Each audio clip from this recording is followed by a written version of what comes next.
એટલું યાદ રાખવું કે માંસ મટન જે ઘરમાં બનતું હોય એ ઘરમાં એ ચૂલા પર કુળદેવીનું નિવેદ જે કરતા હશે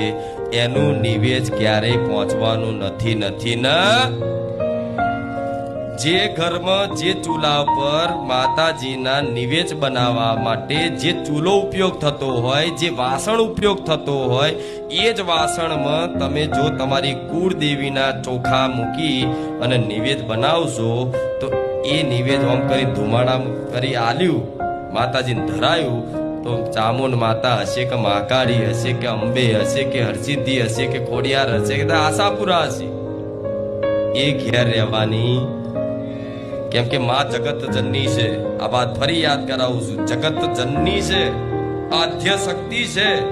એટલે જગત જનની એટલે આખા જગતની માં છે જો આખા જગતની માં હોય અને તમારા ઘેર એ ચૂલા પર જો એ માંસ કદાચ બફાતું હોય અને એ જ તપેલીમાં જો તમે નિવેદ બનાવો એ જ ચૂલા પર તમે માતાજીનો નિવેદ કે ભોગ બનાવવા ધરાવવા માટે કઈ બી ભોજન બનાવો તો માતાજીને